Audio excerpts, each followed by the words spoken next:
Hello there. Let's start with the first video for today. Now this will actually be my third attempt.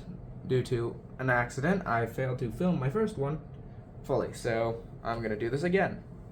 So let's break down and challenge egalitarian ethics. Now, I did misspell challenging, just a little heads up there, so do apologize on that front. But let's examine it properly and explain why it cannot work, using an example from my book, which I have for ethics class. So, egalitarian ethics is an ethical belief system that bases justice off of equality of some variety. This can be equal access, equal opportunity, or anything similar. Just any of the like are what are considered moral in such a system. It doesn't necessarily have to be equality of outcomes, but it can be so in extreme cases. But it's not required to, so in the broad sense, just think of it as if we want something to be equal, then we want something to be just. Equal and just are functionally synonyms. Anyways, so given this, let's look at egalitarian ethics in practice with healthcare and see exactly why this doesn't work. The source is down here, Doing Ethics, Moral Reasoning, Theory and Contemporary Issues, 7th edition, by Lewis Vaughn, page 308. That would be this book. So I do have a source if you would like to double check and make sure I am not misrepresenting what they believe. Sound good? The example we were given is as follows. 1. Everyone is entitled to an equal opportunity to obtain the basic goods of society. 2. To secure equal opportunity, a just society must ensure the normal species functioning of its citizens. 3. Disease and disability weaken people's normal species functioning, limiting opportunities open to them. 4. Adequate healthcare can keep people functioning as close to normally as possible and thus preserve their normal range of opportunities. Finally, 5. Therefore, people have a positive right to healthcare.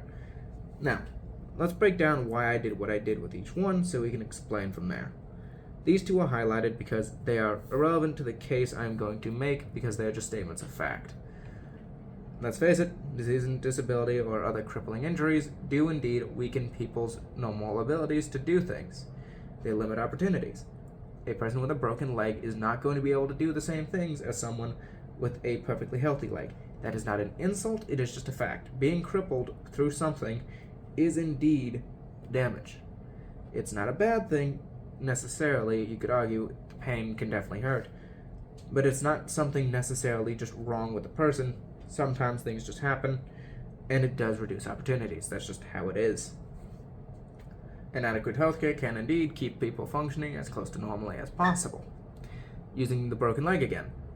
With adequate healthcare, the leg can restore to normal and function as if it were not broken at all.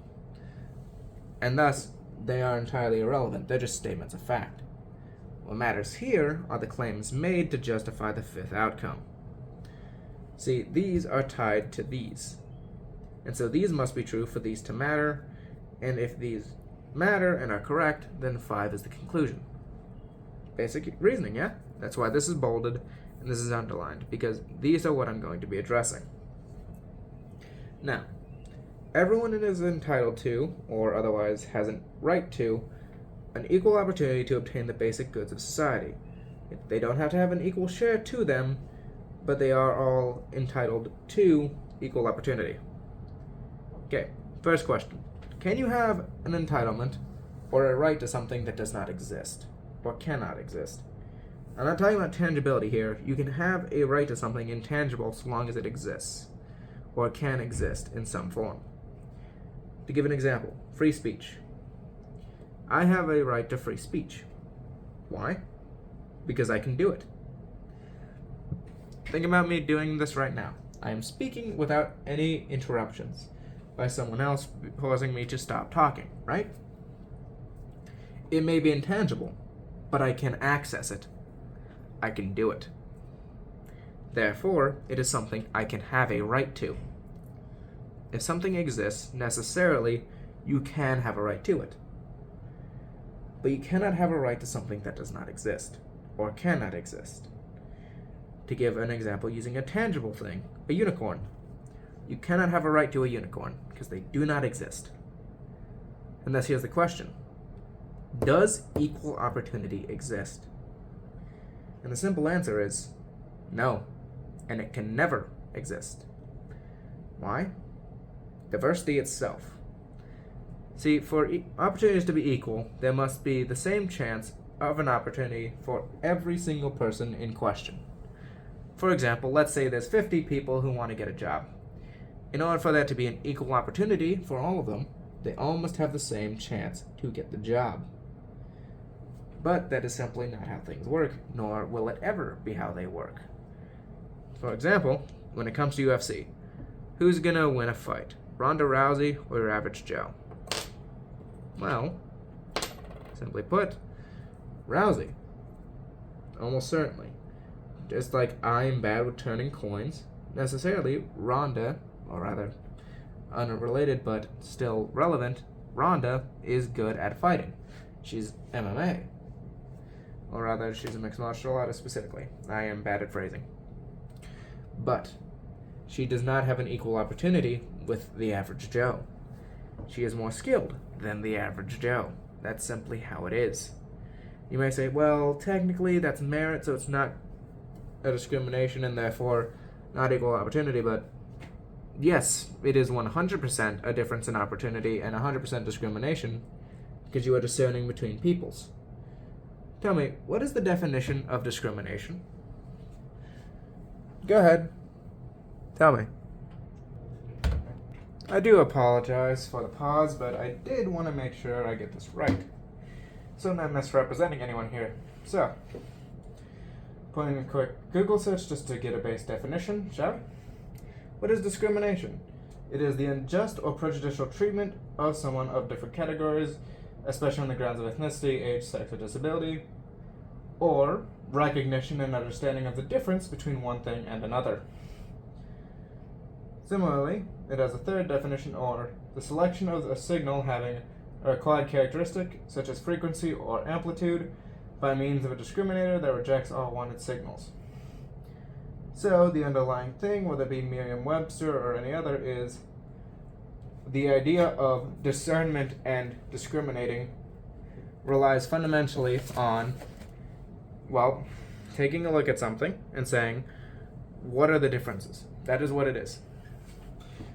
It is to look at things and discriminate via characteristics. Characteristics can be unjust, yes, but they are not required to be. That is the big thing.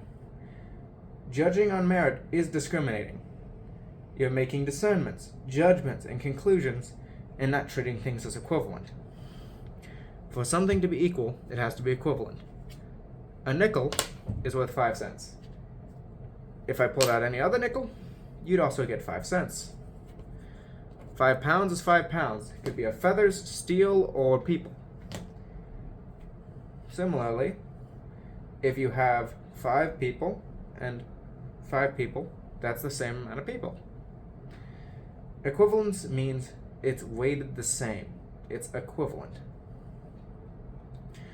But when you discriminate, you are objectively saying these things are not equal. They are not equivalent. There are differences that you note and discern.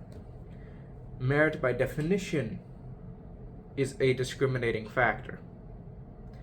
And so, discrimination on the basis of necessary things like merit prevents equal opportunity. Equal opportunity is a myth. One may say, well, why not equal judgment? Judging people on the same criteria. Again, not something that happens.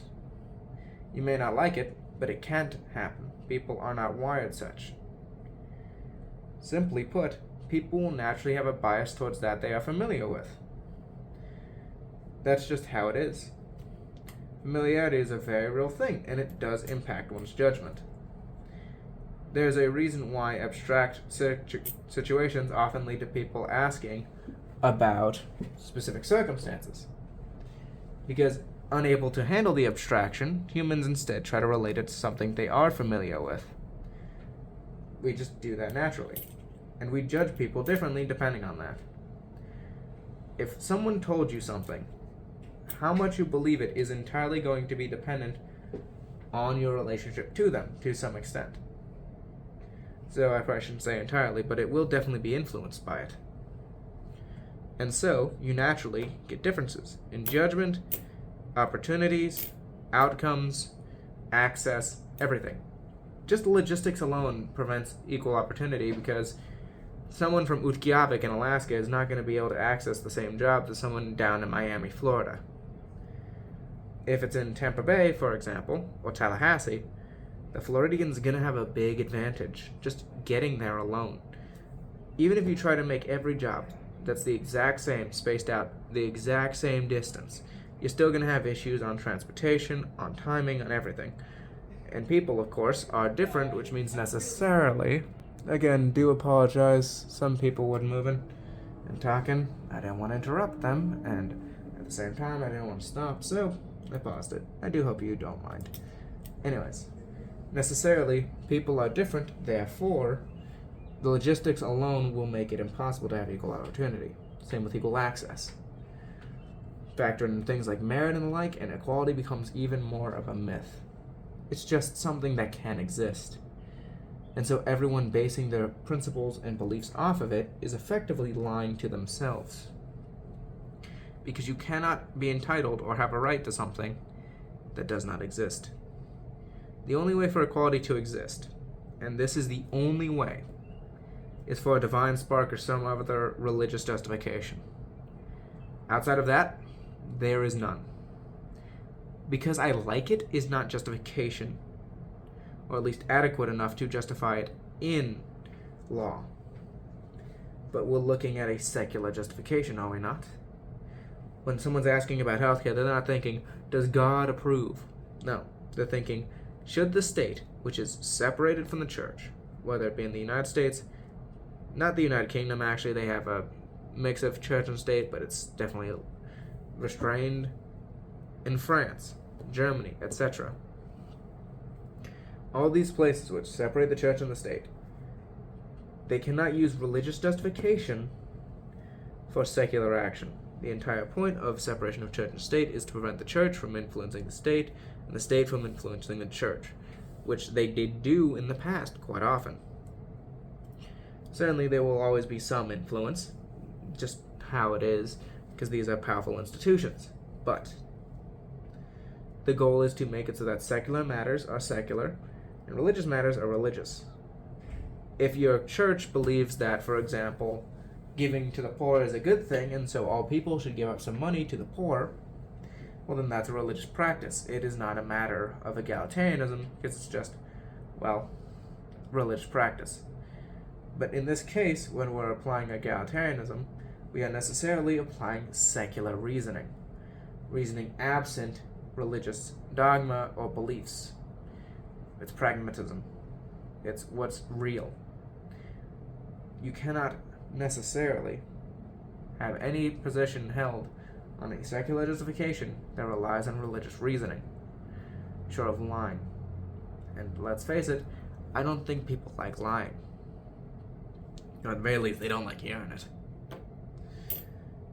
And so, from this, we must conclude that equality cannot work as a justification. And what is egalitarian ethics based on of? Equality. What is just must be equal. What is equal must be just. But if one thing cannot exist, then you cannot base the other upon it. Essentially, it's assumption off of assumption. We assume that equality is real because we think it is, even though it's a myth. And so, we make conclusions off of that. Well, if things are equal, then justice must be the equality of people, or an equality of some variety. And if it's an equality of some variety, then equal opportunity, one of those varieties, is a justification for moral and just action. But you make assumption after assumption after assumption on falsehoods, eventually that sandcastle is going to crumble. And it cannot stand up to scrutiny. It's essentially a religious justification paraded around in dogma, arguing it for secular and just reasoning, when in reality it cannot exist. It is thus my conclusion that egalitarianism is a myth. And egalitarian ethics specifically cannot exist. Because you cannot have justice off of something that does not exist. Something that is not only intangible, but impossible to have. I can speak. Words exist. They exist intangibly.